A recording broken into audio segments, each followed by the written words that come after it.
Welcome to Watch Symposium. I'm Austin. All right, so here in Japan, do trains leave at the stated time, or do they close the doors at the stated time? Actually, here in Japan, they close the door slightly before and then they leave at the designated time. Now, this train leaves at 46 past the hour, and bam, we should be taking off right now. But they might have let a few people on the train. And here we are, bam. Okay, so this train technically is 11 seconds slow because my 14060 is dead on. But, you know, that happens a lot. This is the first train, and often they, you know, they give people an extra 10 seconds. Welcome to Watch Symposium. I'm Austin. All right, so if you hear any announcements behind me, it's because a super typhoon is on the way. It's supposed to hit tomorrow. Am I prepared? Well, I've got this Submariner on, so I think so. Anyway, there's been a lot of announcements about suspension of train services and whatnot. Anyway, all right, what do I want to talk about today? I want to talk about this. James Bond says you need more than one watch. Before we get into that, let me just talk a little bit about Sean Connery, my favorite. Oh, there it goes.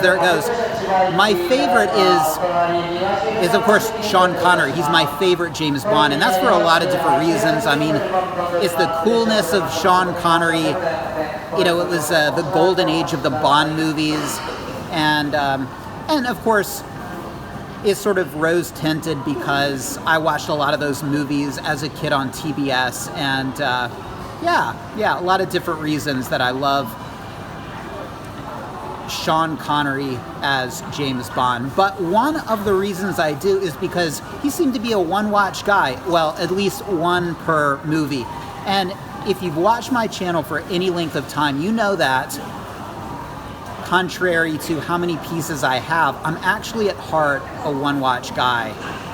And I just can't bring myself to actually commit to one watch. But in my heart of hearts, I love the idea and romanticism of one man and his one trusty watch that's great for all reasons and situations and carries him through life and is his trusty companion.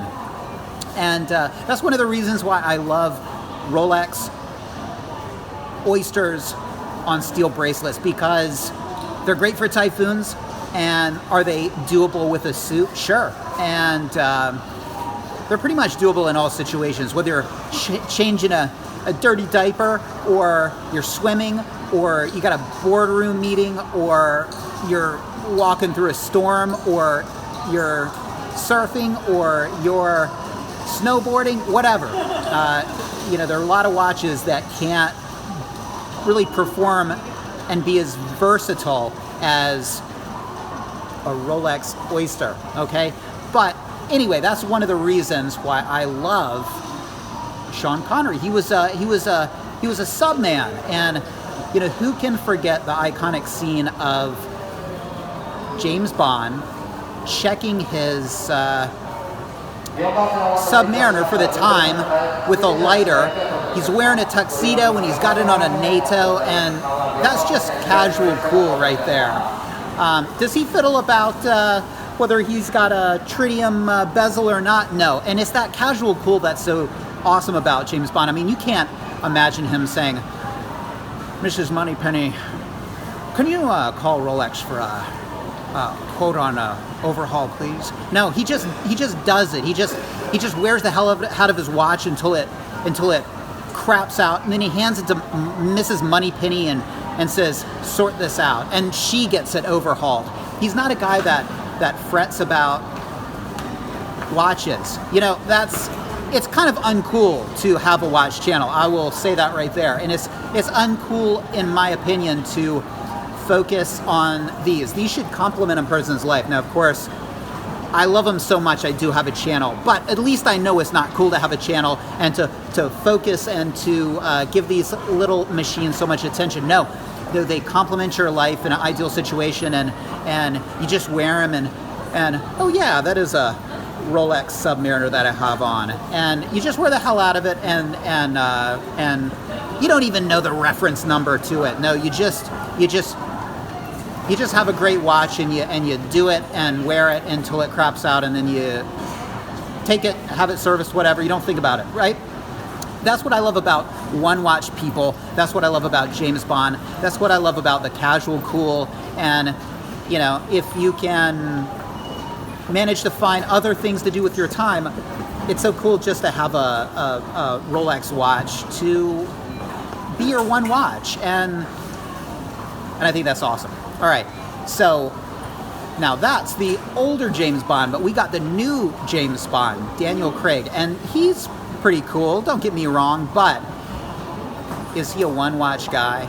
No, he's not, actually. So we'll see if I can remember my my Bond movies and my Bond watches. In fact, if you had asked me yesterday, I didn't even know how many Bond watches or movies or whatever, but link in the description. I saw this, is kind of interesting.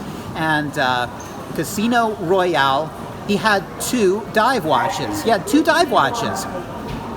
The movie after that, which was Quantum of Solace, he had 1. It was a dive watch.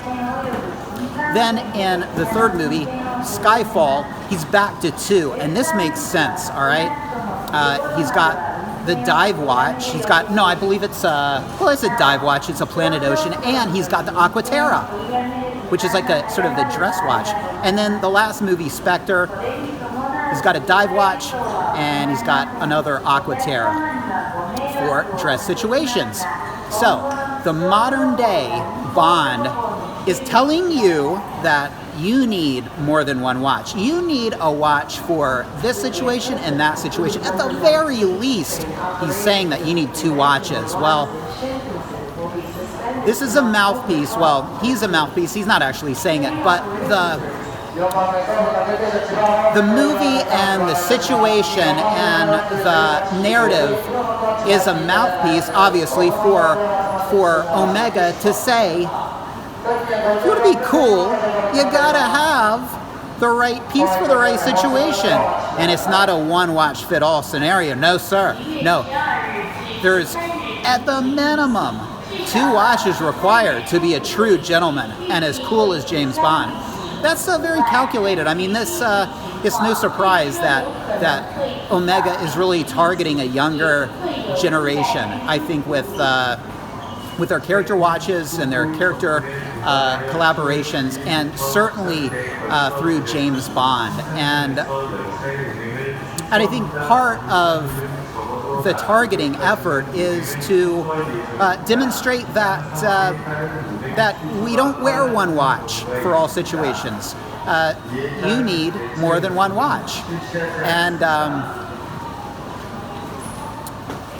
will they sell a few watches by doing this? Absolutely. Now, in the future, can we expect more watches? 3 watches per movie? Well, I think it's too gratuitous, and I think it's too much of a marketing attempt for Omega to do that. I think they have a little bit more self-respect. But would they love to? Oh, yes. I mean, if they could get away with cramming as many watches into their Bond movies, then I think they would totally go for it. But they would become a bit of a laughing stock if they went to 3 and 4 and whatever. I mean, it's obvious what they're doing, but if they were to go to 3 and 4, it would be ridiculously obvious, and even the youngsters might get wise to it.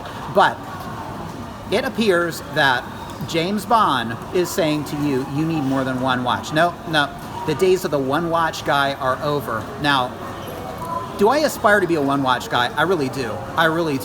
And why don't I? Well, a lot of people say, if you really want to, put your money where your mouth is and sell your watches. And I would love to, but the fact of the matter is, I think I would regret it. And I do love hoarding. I don't love collecting, but I do love hoarding. And if I sell some of my watches, a couple of years, I'm afraid I wouldn't be able to afford them if I did want to replace them. So I wear, one watch for a long stretch. And look, do I think it's really tenable being a watch enthusiast and just sticking to one watch? I mean, in a way, it's not. I mean, it makes sense to sort of put some distance between you and a model to help you appreciate it. Oh man, I mean, I haven't worn this thing in a year. I cannot tell you how much I'm enjoying it. I cannot tell you how much I'm enjoying it. And it's because it's been so long. And of course, in a month, I'm going to be fiending for something else. So it does make sense to, for appreciative purposes, to have a minimum of 2. But I will always respect the one watch Rolex guy, and in my heart of hearts, that's who I aspire to be like. And the original James Bond, Sean Connery, was that guy. He was one of them. And yeah, let me know what you think. What do you think? Do you think you need to be a gentleman, at least 2 watches for the the professional watch and then the dress watch? I don't think so, but perhaps Omega does. Let me know what you think. Take care. Thanks for watching. See you next time.